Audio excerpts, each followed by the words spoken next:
Welcome back, everybody, to a new edition of the Blazer Metrics podcast. It's been a little while, almost a couple months. Not much has been going on, though, so hasn't really been much of a reason to jump on and talk. But how the heck are you doing, Larry? I'm Nate Bishop, by the way, for those that have forgotten. So, welcome back, Larry, TB Pup. How are you doing, Larry? I'm on cloud nine. Have been for a few days, but ready to get back to some Blazer basketball. It's just about training camp. Yeah, So I I was, heard. I'm So you playing a summer sport and pretending to be young.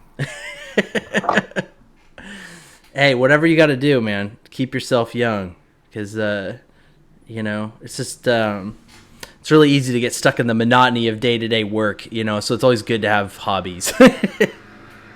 It's a hobby that's going to get me a nice big fat ring. Nice, there you go. Awesome. Pretty happy about that. It was fun. Well, so I want to start off like right off the bat. Like, there's been some actual movement in the last few days, supposedly, if you believe the rumors. Have you heard anything? Because I know you have a few sources here and there. Have you heard anything? So I have been so out of touch in the last week-ish with this being away on a trip and my exercising my hobby. So obviously read some of the reports from the water carriers, Woj and Shams, and some of the more, the other stuff, Spears. Um, I, I have a buddy who reads all of this stuff and digs pretty deep into it. And so I talked to him about it. And he seems to, there's the usual suspects, that have been mentioned. Typically, they're larger market teams, and he's not dismissing those, but he thinks there might be some other teams involved that are not being mentioned, or the ones that are thrown out so specifically. And probably the highest on that list for him is Utah. Interesting. I haven't heard them, recently I or I really had at not, all. I hadn't heard that either, so I talked to him about it, and credit where credit is due, whether he wants his name mentioned or not, but he'll know who I'm referring to. Um, he thinks that Ainge might get into this somehow with one of the other teams, and whether that's directly with Portland or with one of the other teams that's maybe moving a piece to be involved. It's a third team or maybe even a fourth, and not that it's a huge part of it. Most of it's Portland, Miami, but there's another player that goes wherever. What it's the Nets, it's the Raptors, it's the Knicks, it's whatever, Philly. Well, and now there's some NBA front office today had threw out Giannis, Embiid, and maybe a little bit down the road. Um, uh, oh my goodness, yeah, I've been out of this for so long. Doncic from Dallas as moving within the next year to two. And would that affect the market for Dame? Would teams hold on and saying, hey, if I can have Dame now or Giannis maybe within the next year or so, what do I want to do with that? So So, there actually was a report today from a radio host in Arizona, John Gambadoro. I'm not really familiar with him.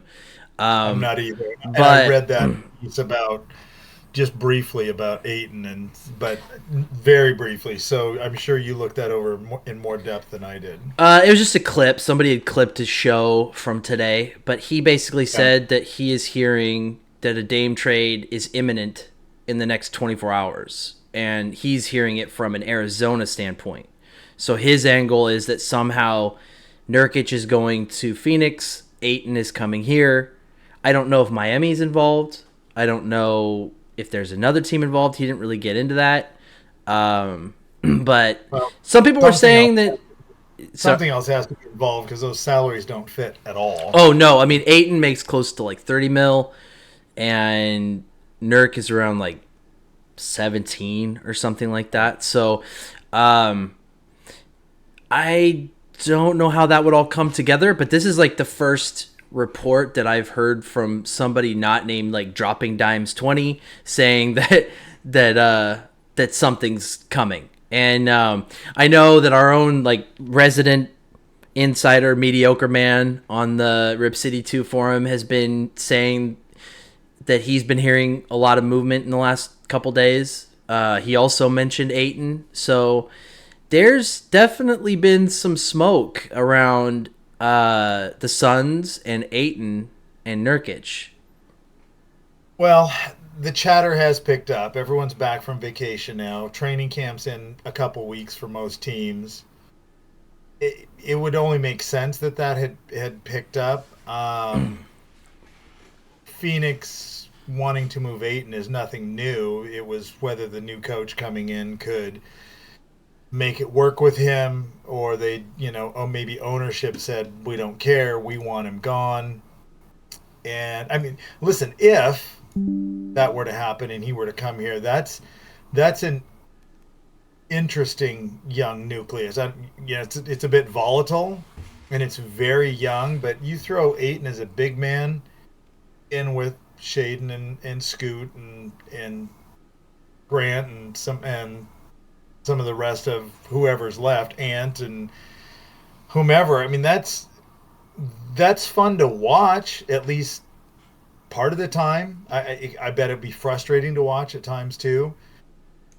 That could be interesting. Now, what it takes to go out, if Ayton's coming here, Nurk's going out, there's more pieces, Dame's going out. I mean, there's a bunch of teams involved, or it's two pretty big trades.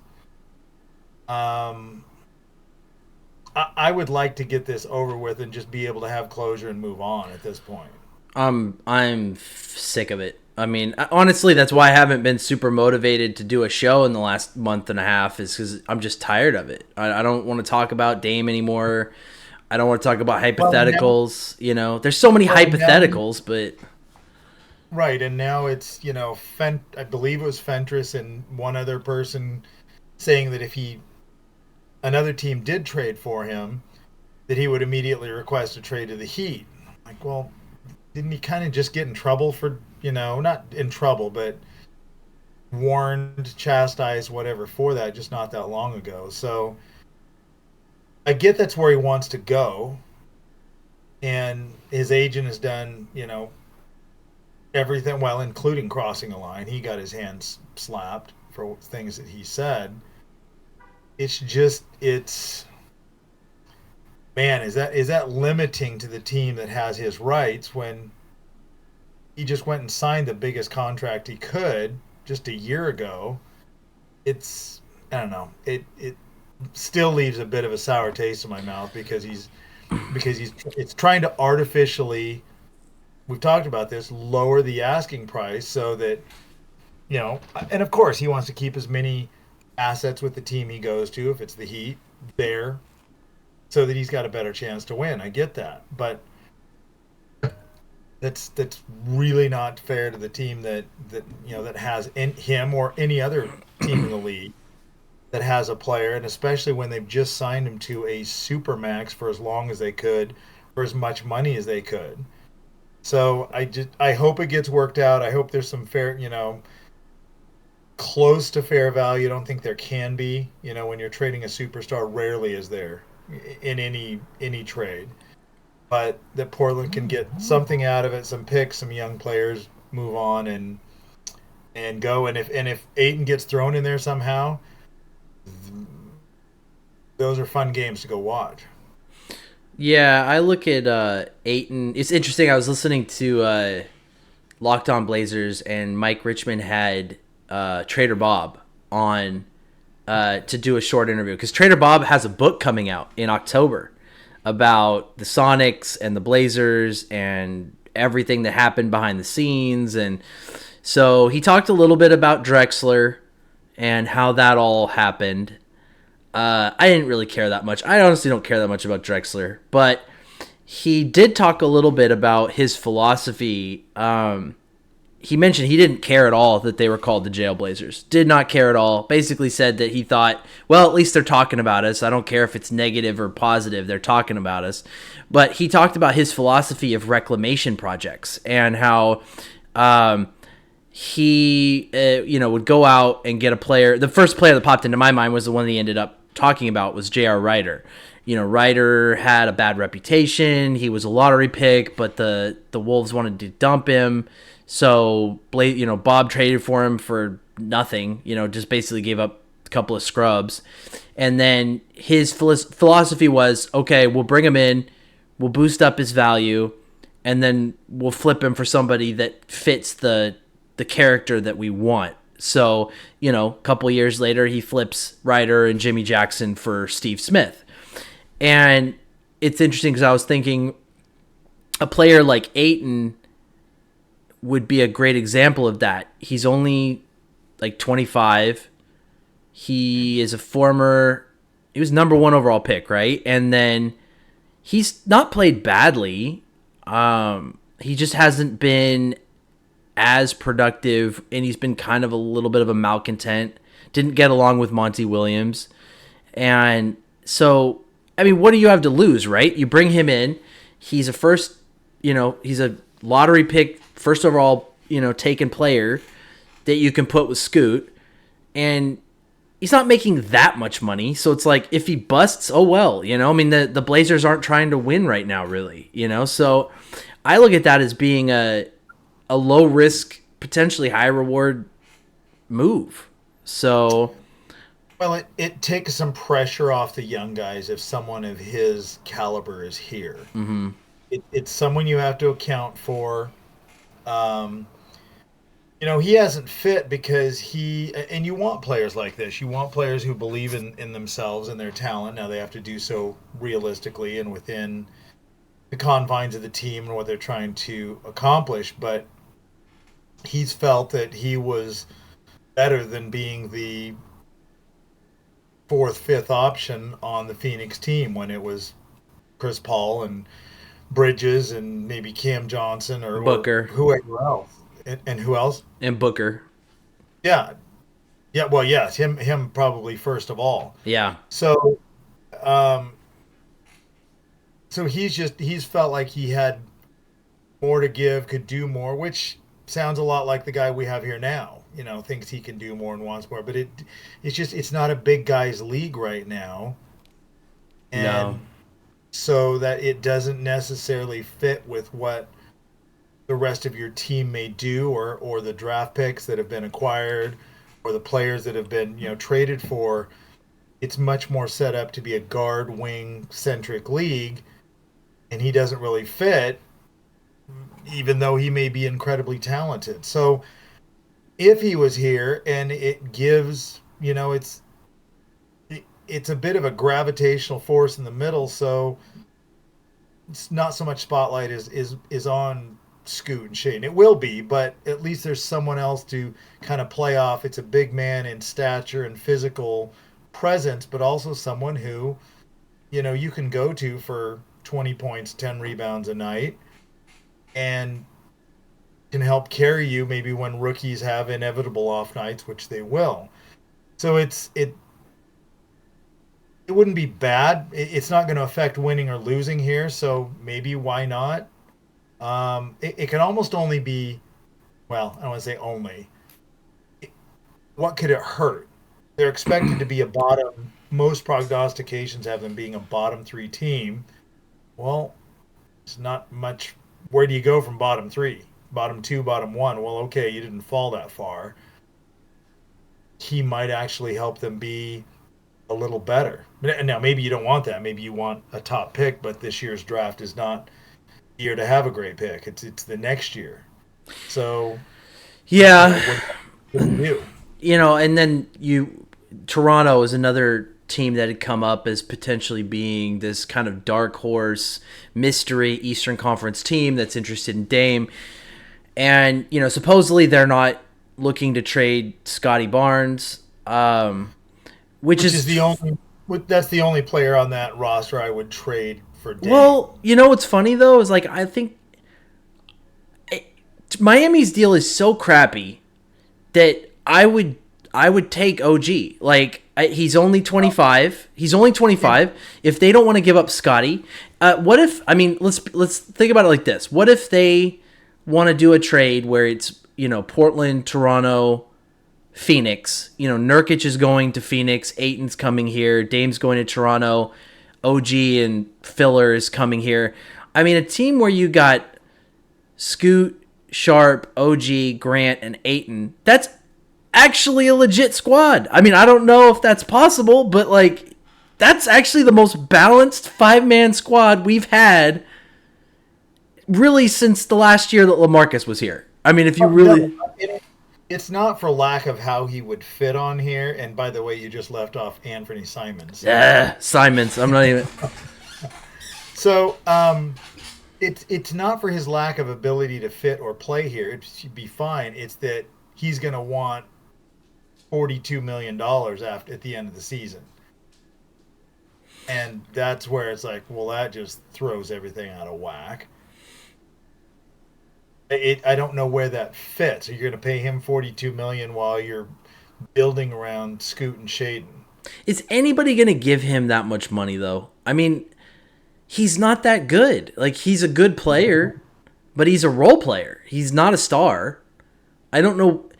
It's like every young player thinks they're a max contract these days, and it's like, no, you're not. You're a role player. You average 18 points, and you can't stay healthy, and you're a 3-and-D wing. You're not, which is not not bad, but. What did Jaylen Brown just get paid? And he's more than a role player. I'm not saying he's a role player, but he's not. And I get it's timing, but he's not the highest paid player in the league. But except now he is. I mean, here's the thing: you've got a window where he's not even the best player on his team. He's not even. He might not be the top 5 in the Eastern Conference. True, but we do have a window where Scoot and Shaden are on rookie contracts, right? So. You dump Dame, and that's between 50 and 60 million a year, depending on which year the contract you're on. You've got Grant, but I still think there's a good chance Grant gets traded, either by the deadline or next summer. It's he just doesn't really fit the window at all. He's 29. But if you bring in a couple of 25-year-olds, that's not bad. That's not out of our window. It fits age-wise. It's just salary-wise what you're going to have to do with that come next summer, or you get him and then you trade him at the deadline for something else. Yeah, maybe. But I think at this point we just need to acquire decent assets, because I look at what Miami's offering, and I have very, very large reservations about Jovic. I just don't see it with that guy. I think he looks like he might be a decent shooter, but that's about it. He's not decent shooter, nice facilitator, can handle the ball a little bit, can play zero defense, and doesn't rebound much either. He's not good. It doesn't rebound. I mean, he had some nice, a couple nice games, some summer league and overseas. You would have thought he was averaging 25 and 12 with the way people were raving about him. And then you go look at his actual numbers and like, okay, I don't get it. Yeah, against really bad teams too. I mean, he put up against not good teams. Yeah, yeah. So, and then you got Hawkes, who might be a role player. His ceiling is role player. Maybe a rotation player. I don't even know necessarily if he's a starter. And a few bad picks. I mean, Miami's offer, even the best offer they could give is not that great. And supposedly they're lowballing. Supposedly they're not even throwing that at us right now. I mean. Well, and that's where some of this, my buddy and all his digging and another name that came up was Charlotte. That's what Mediocre Man said too, but. Oh, was it? See, I haven't been on the boards for a while because I haven't had my laptop and don't feel like looking through the fine print on my phone. but Charlotte, he had Charlotte and Utah as some teams that I hadn't heard a whole lot of, and if he's saying that, and Mediocre Man saying that, that's as good as, to me, their history. That's as good as a lot of the clowns in the media have been, or better. I mean, they Yeah. He tossed out Mediocre. Hayward. He said the trade could be Hayward and like Jovic and couple picks. I mean, it was just He not threw anything to get excited about he at threw all. Hayward in there, and I think he had, is Rozier over there? Yeah, Rozier's got like That 3 years he left on. he had Rozier going to Utah. That's how Utah got involved. Interesting. Um, Yeah. Connection with Boston from back when Ainge was there, and uh, whatever came to Portland. I know he really likes Hendricks. He really likes Hendricks and would like to see him in Portland. So he worked it out to where that's what happened. Whether Ainge would give up Hendricks for Rozier, and there might have been some other stuff. He typed it all out and sent it to me, and I mean it was fairly involved, and I was in the middle of my of playing and stuff. So I'm like, all right, I'll try to get to it later, and haven't. I don't think I've looked over the entire thing, but that was, I believe, the gist of most of it. It's just depressing. It's not exciting at all. I think on the one hand, I just want it to be over with. I just want the team to move on and go to Scoot and just be done. Get excited about Scoot and Shaden. And, on the other hand, like you do want to get something out of Dame to help with the rebuild. So I don't know. Maybe this reporter's right, and there's something that's going to go down in the next 24 hours. I guess we'll see. There's been a lot of smoke lately, last few days about movement. So, I think at this point, and the weird thing is like Dame's gone back out on the podcast trail. He's done a few interviews, and you still got Fentress out there doing him no favors, constantly repeating stuff that makes Dame look bad. You got Shams doing the same thing. I just don't, I don't know how the average NBA fan feels. I don't really have a great, pulse of like how the average Blazer fan that's not a nut and on, the forums and Reddit and consuming everything they can. I don't really know how people feel about Dame.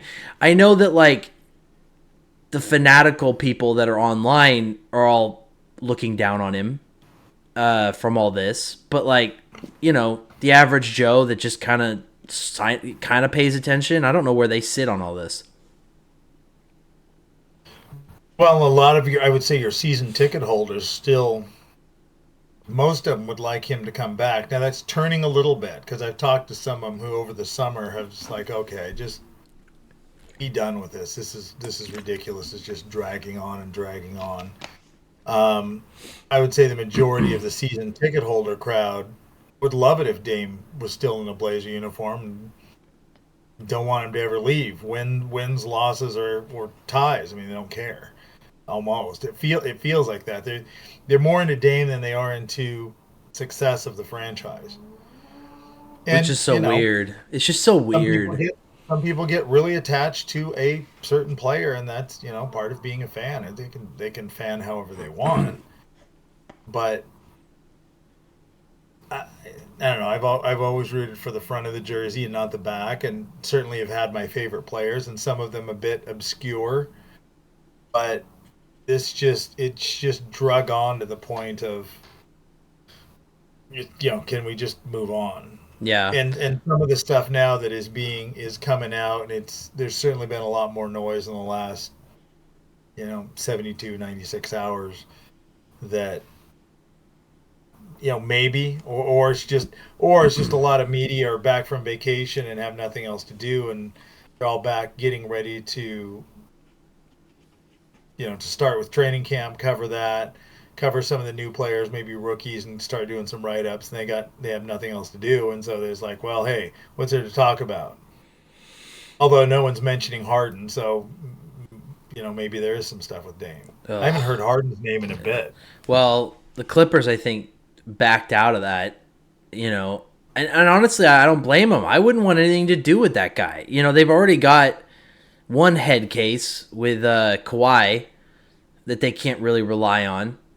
I think Paul George is reliable. He's just injury prone. But I feel like he's got the right mentality. But Kawhi is like a mystery, and you just never know what you're gonna get with him. And I think you get Harden and you throw that in the mix, and anybody who's watched that guy, you put him on a team with Durant and Kyrie, and there was all these problems. So I just don't. I would want nothing to do with him. I don't care if he's still a decent player. He's a nut. He hasn't seemed to be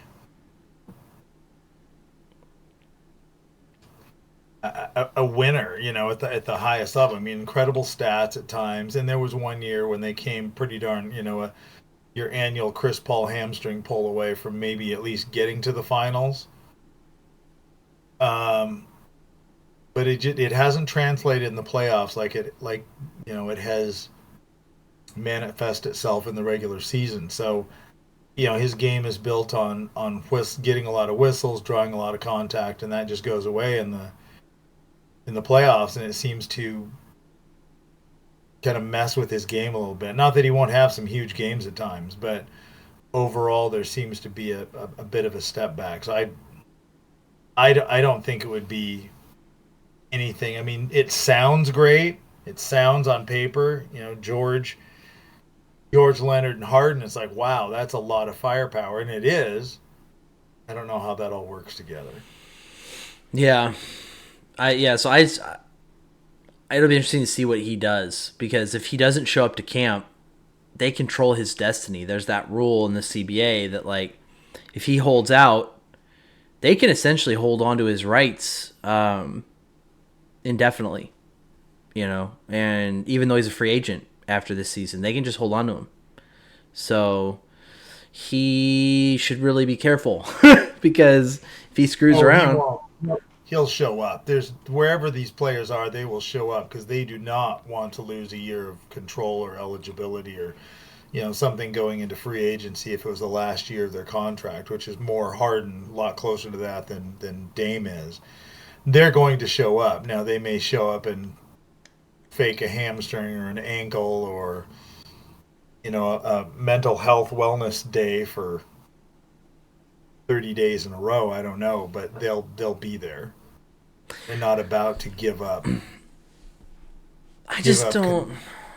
I don't feel it with Harden. Like you can tell Dame wants to win. Like he wants to win badly. Like he would love to win a championship. I just don't get that from Harden. I don't get that like I would do anything to win vibe from him. And Dame, that's why it just never made sense. This whole like, oh, he's gonna sit out, he's gonna throw a tantrum. I just don't buy it. And Dame, he's 33. I mean, he doesn't have time to sit around and waste a year of eligibility. Well, and neither does Harden. Yeah, but again, I don't think Harden really cares. I think he wants money. I think he wants one final payday. But Dame, it's like I don't think Dame. It's not about the money. It's he wants to win.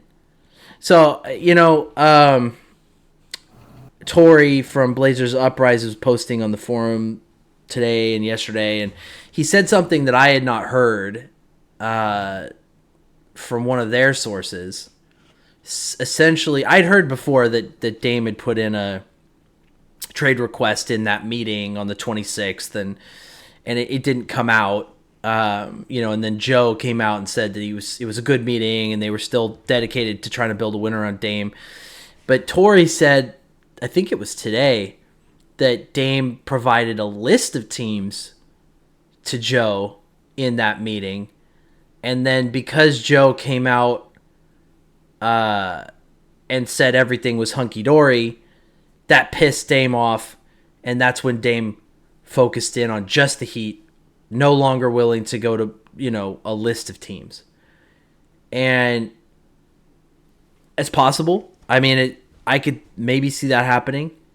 what I don't understand, and what I've never understood, is let's say Dame actually goes, he goes into that meeting on the 26th and says, "Hey, I want to be traded." What is Joe supposed to do? Come out and say, no GM had ever, at that point, no GM had ever publicly acknowledged a trade request, ever. And so what was Joe supposed to come out and say, met with Dame wants to be traded? Like, no, you're going to say, yeah, no, everything's great, and then start quietly making some phone calls. Like, that's just how business is done. You don't publicly come out and throw away all of your leverage in trade negotiations. And it's so weird. I don't think Dame is stupid. I don't think he's a dumb person. So what does he think's going to happen when he comes out publicly and says things like, "I don't want the Blazers to keep the pick. If they use the pick, I'm going to ask for a trade." Basically, that's what he said. Or comes out and says, "I want to be traded to the Heat." What does he think that does to our trade position? I just don't think he's that stupid. So, like, what does he think he's going to accomplish with that? I mean, See, that's the part that I don't know if we'll ever know, because it certainly didn't help him. It didn't help the Blazers from a leverage standpoint be able to get something that they would have gone, okay, we'll trade the pick or we'll trade the player because what we're going to get back is worth it to do so. Therefore, we'll do that and try and But once he said that, team's like, "Oh, you're under the gun. We're not giving you squat. You're being held hostage by your own player." Now, maybe Dame didn't think it through. Maybe he had something else, in terms of an agenda. Maybe he got pissed for a while. The part about there being multiple teams, I mean, there could have been. If that was the case, now he doesn't seem to care about his reputation so much, but I would have thought he would have wanted to make that more public earlier and said, "Hey, I did provide a list of teams. This isn't this whole me just demanding one." That makes him look bad. It makes him look much better if he comes and says, "Hey, I gave a list of teams. Here they are. It's it's not working out, or it didn't work out, and I got some. I felt like I wasn't having any say, so I limited to one or whatever." But that was never the case with what his agent said or anything that he really implied. He didn't specifically say anything. He had his agent or Chris Haynes or Fentress or whoever deliver that message for him, and they don't do that without his say so, because they're his employee. Yeah, I don't know. I'm not saying that Bone, that Torrey and Eric from Blazers Uprise don't have sources, because I think they do. No, but I think Hoopstock does, right? Yeah, I talked to him. I think they have sources. I just think it's weird. I'm not doubting it. I'm just why wouldn't nobody else has reported that? Like, nobody has. Yeah, it would just make him look better. Yeah. So why he wanted it, if that was the case. Okay, why didn't you get that out there earlier through all the talking mouthpieces he's got at his disposal, Haynes or Fentress or anybody? I mean, his agent could have talked to Shams. Shams could have, any of these guys could have said, "Hey, he did have multiple teams. They just wouldn't do it, or they didn't, didn't think they were getting value or whatever." But it would have helped on the PR side for Dame, and he may not care. I mean, who knows? He's like, "Well, I'm not going to be here, so don't care." Or maybe he thinks it won't make a difference. Like, or most of the fans are still going to just love him no matter what. So I don't know. There may have been a list. I mean, because he had said, in that question with the boxing interview guy or whatever about, the Nets and and the Heat. So there was at least two that he mentioned back then. Now, part of that was framed a bit by the question, but it seemed like then he was at least open to more than one, or at least talking about more than one. Yeah. I don't know. The whole, maybe one day we'll find out what actually happened in all this. At this point, I honestly don't care. Like, I think I'm at the point now, I don't care who did what to who, and like who said what and who didn't do what they said they were going to do, and I just want it over. I want Dame traded. I want to move on to Scoot and Shaden, and to be completely honest, I don't care about Simons. I much rather just trade him to wherever we can get the best value for. But I'm ready. I'm done. Want to move on. So apparently, Meringue is saying that multiple sources, and I saw he had something up yesterday. I didn't have time to watch it. So that the Blazers are trying to get something done by early October. Our favorite reporter in Miami, Barry Jackson, confirmed a non-Heat person had discussion with the Blazers. Who knows who that is? And then the Suns wanting to get involved with moving Ayton. So that's someone who digs a lot as well. So certainly more smoke. Well, and good for Portland, because if there's more teams involved, the price goes up. That's been my issue from the beginning. I don't. If he goes to the Heat, fine.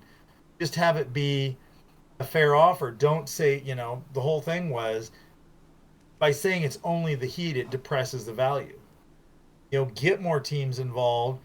You know, it would be the lowest value, trade value for a player of Dame's caliber in, I can't remember how long. And yes, Beal, but that was different because he had a no trade clause. That's a little different animal.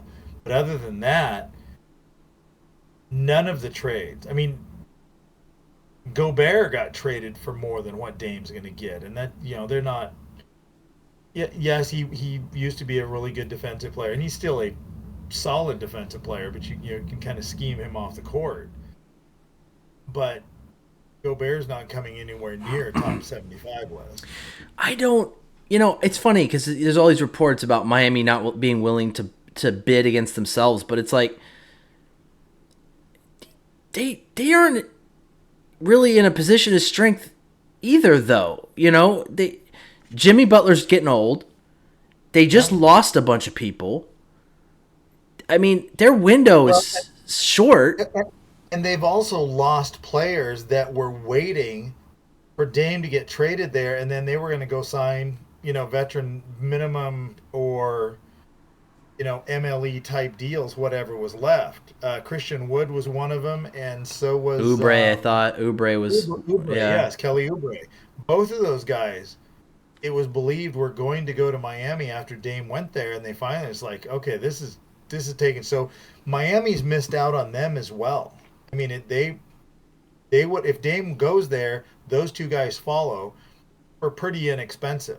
Yeah, I think if Miami had thrown everything but the kitchen sink, we would have heard about it. Like if they had really come, because they would want people to know that. Like if especially Dame, they would be like, yeah, we've thrown everything we've got at Portland. They're not willing to budge. They've been they've been unreasonable about talking about, I mean, if they, like, let's say they come out and they're like Hawkes, Jovic, 3 picks, Hero to another team for a 4th pick, and maybe some more filler.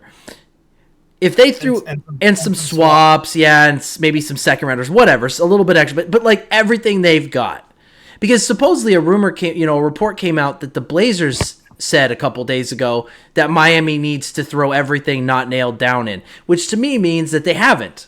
And then reports have come out that Miami's unwilling to bid against themselves. And, I mean, maybe this would all be done if Miami had just come out and said, here's literally everything we have. This is everything we can throw at you. This is our last and best offer. Maybe it would be done. And everything we have sounds like a lot. It's like, oh, well, everything, except that everything in this case is not that much. No, it's still crap. Value, it's not that it's not a lot of mediocre stuff, but it's not really good stuff. It's a lot of not that good stuff. Yeah. Like, No, it's mediocre. Yeah. Despite what Zach Lowe says. Zach Lowe said that it was, I think the word he used was palatable. But I still think, maybe Joe, if they had thrown everything they have at us, Joe might have said, you know what, okay, Dame, I'm going to do you a solid. But why would you do him a solid when Riley's sitting over there going, we don't have to throw everything at you. You don't have any other offers. I'm going to be completely honest, Larry. Like, this whole thing over the last 2 months with the Heat, I would trade Dame. If I were Joe Cronin, I would trade Dame to any other team in the league. I mean, even the Lakers. I would trade him to the Lakers before I would trade him to the Heat because I am so just bitter towards their fan base and their, everything that they have done, their media over the last couple months. I mean, they're just disgusting. I mean, it is honestly, they have climbed to the top of my least favorite fan bases. And I thought, so there was a report out, there was a study done, and our friend D69 forwarded this to me, that the Heat were the I want to say it was number 4 most. This is a study. This isn't me. This was a study, and I'd have to go get what he was. He emailed it to me. That they were the 4th highest irritating pain in the ass. Yeah. Fans in the NBA. I believe it. Yeah, I actually think they might be worse because I thought, for me, it's always kind of been like the Rocket fans used to drive me crazy because they would whine about the referees despite Harden shooting like 20 to 25 free throws a game. Warriors fans have been really annoying because they all seem to just materialize out of thin air in the last like 6 or 7 years. I believe the Warriors were 1, Lakers 2. Lakers are always there, yeah. Number 3, I think. Number 3 kind of surprised me, I believe, if I remember the list, and then the Heat were 4. Well, and then I've never been to Boston, but a lot of players hate Boston because of their fans. So, and see, I thought it would be Boston, and I don't believe it was. That was my first guess. I figured Boston was a top 3, and I don't think they were. They might have been number 5 or something. Yeah, but I don't. They were third. Like, there's this absolutely horrible Heat fan, and he's just been cringy this entire time. But he put out this ridiculous song where he stole Tupac's "Hit 'Em Up" and made it about Joe Cronin, and it was just like, man, I can't even imagine taking the time to create something like that. It's so bad. Like It would seem to be someone with a lot of free time. Yeah, but who knows? Maybe whatever.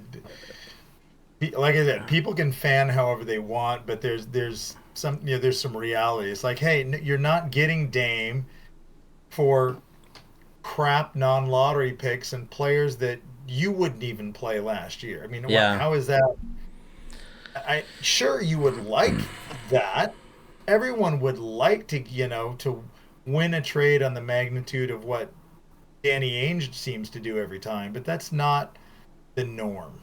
I mean, it'd be like flipping it around and saying, we'll trade Chris Murray and Ryan Rupert and a couple of crappy picks. Keon Johnson and a couple picks 7 years from now and for swap for Butler. Yeah, I mean, they would just laugh at us if we ever posted that. They would. Of course they would, and they should. It's embarrassing. So this whole summer has just been. I usually look forward to the off season. I love the off season. I love free agency. I love trades. I love the draft. And this has been one of the most boring and depressing off seasons I can remember because we haven't done anything. Because we've kind of just been in this holding pattern for the last 2 months. So we haven't done anything. We brought back Knox. That's like it. And then we got what's his name? The center that was on our summer league team. Routh? Moses Brown. No. Well, Moses Brown, yeah. But Rob. Yeah. Something. Yeah. But Jopp Reith. Yeah, I didn't mind him on the summer league team, so I was like, yeah, all right, cool, whatever. But that's been our summer. It's just depressing. Moses Brown and Knox and Reith. I mean, there's just not been anything to get excited about other than Scoot. Shaden had a really kind of just bad summer league.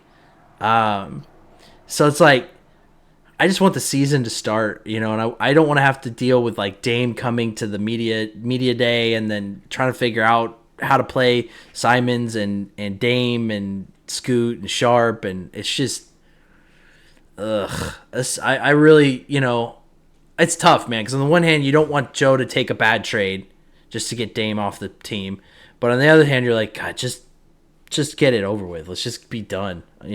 Well, I don't know what's going to happen, but I was in Vegas for my event, and I took the over. Yeah.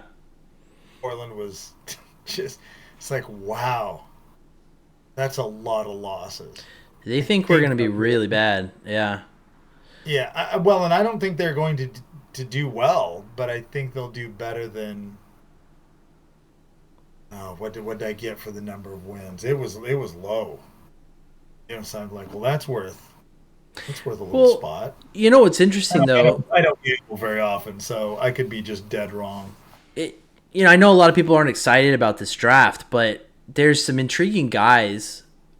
What I think is interesting is there's not really like a superstar in this draft, but we don't really. I mean, you can always use a superstar, but we've kind of already got a couple of high prospects with Scoot and Sharp. We need a third guy, and there's a couple of wings that are really interesting. There's Edwards and I can't remember the other guy. There's a couple of bigger guys that are intriguing that are playing. One of them's overseas, and yeah, I can't remember his. Well, listen, Schmitz has his work cut out for him because this year, I mean, we got lucky, got moved up in the draft, but the draft basically took care of itself for us. There wasn't much to do. There wasn't much of a decision to be made. It was when Miller got taken before, it was like, well, it's Scoot. yeah. Not much scouting, not much to do. There will be scouting. There will be a lot of, okay, you're going to have to work some magic with your evaluations with these players because there's just no one that really stands out yet. And someone will by the end of the year. They always do, whether that's real or not. I mean, it stand out like Anthony Bennett or stand out like someone who's legit. But there will be somebody, and it's going to be Schmitz's job to evaluate from. All right, we may have a really high pick, but there's no one here that's the obvious choice. Who's the best one? Who's the one that's going to be better than we all thought? And there always is one. There always is one. I think what I like about it is there's some intriguing guys that are small forwards, and there's some intriguing guys that are power forwards, and that's what we need. So the last thing we need at this point is a guard. No more guards. Don't need guards. Anything but a guard. So if some of the more intriguing prospects are all like 6'7", 6'9", 6'10", that's what we need. So I don't really care if those guys are going to be superstars. We need some guys that are like second, third best players on your team guys. And if it's not exciting, but we need young guys that fit our window, that can step in and hopefully start right away, that fit a need. And there's definitely some guys that kind of fit that. So the Ignite have several dudes that look really intriguing. So this would be a really good year to watch the Ignite because they've got 3 or 4 guys that are all potentially lottery picks on their team. Yeah, no, they will have. I mean, the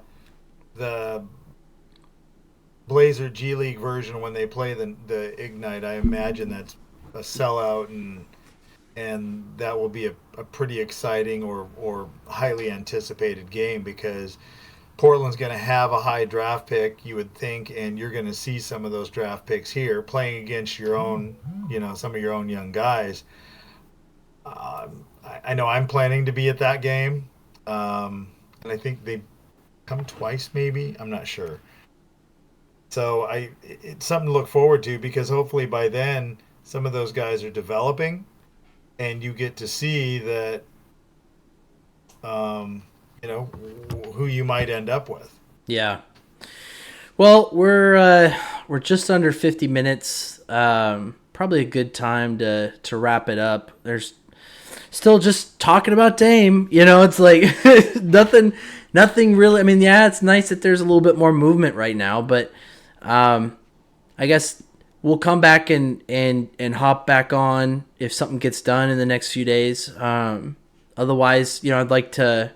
I was gonna try to do a show about Grant and his contract, and might throw together a couple things. But we're only a few weeks away from media day, so we're almost like a month away from preseason. So things are gonna start picking up. So we'll try to jump back on maybe once a week from here on out. Well, yeah, stuff's going to start happening, and when the Dame news finally inevitably breaks, I mean, it's going to be a media free for all, and I'm sure we'll come on and share our thoughts about it, and whether some of the other players that are involved that finally end up being here. I think it's I don't think it's a one or a two team deal. I think there's got to be at least a third team involved in there for this to work out, and who that ends up being. And it's nice that there's some chats about some other teams now, a few mentions, a little more smoke. Then we're going to have something to talk about because finally we can get away from the stuff that we know is going to be gone eventually at some point to, okay, the next iteration of the, the baby Blazers, the kids, the potential, your future, and really get vested in that. Back when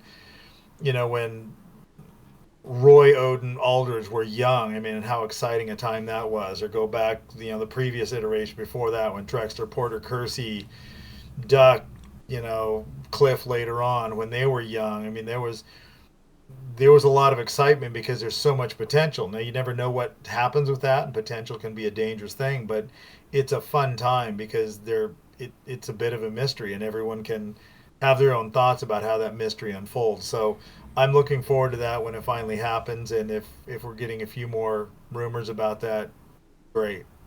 I know some people hate losing, but and tanking and all that, but I would much rather be a bad team developing young talent like Scoot and Sharp than be a 8 seed team that's, just good enough to not be in the lottery, but not good enough to actually be considered a contender. Because it's depressing. You go into every season going, well, we know we're not good enough to win. We're not good enough to win the championship. The last time I thought we actually had a good enough team to maybe make some noise is when Aldridge was here. We have not had a legitimate contending quality team in 7-8 years, and that's it. It's contending. I don't have to win a championship. Of course I'd like to, but the legitimate outside shot of being in the conversation, which Portland hasn't been for over 20 years, really. I mean, that Aldridge team was fun, but they weren't a contending team. You have to go back to Sabonis and Sheed and Ryder and the Jailblazers and some of that. That was a contending team. Now it might have been a bunch of knuckleheads and might have been too inconsistent and and emotionally challenged, but that was a contending team. You knew on any given night they could go out and beat just about anybody. Yeah, I don't know. I think if Aldridge stuck around and Dame continued to develop in the way that he did, and who knows, maybe Neil would have pulled his head out of his ass and traded CJ for Paul George or something. You know what I mean? I think no. You never would have happened. He was a CJ fan, ride or die. So, yep. All right. Well, Larry, it's been a pleasure again. It's been too long. If something changes in the next few days, we'll try to hop back on. Otherwise, maybe plan to meet up again some point next week and talk about a few other things. Yeah, I'm glad you're feeling better. I am back at another event for part of next week, so that's about the time Dame should be traded, is right when I leave. Of course. Should be par for the course. So maybe I'll leave just so that can be done. But yeah, we'll figure out a way to get on one way or the other and address that. And there's obviously more to talk with, so I'm looking forward to it. Yep. All right, Larry. I will talk to you again soon. Have a good night. Thank you, everyone, for tuning in to another Blazer Metrics podcast. Have a good one. Good night.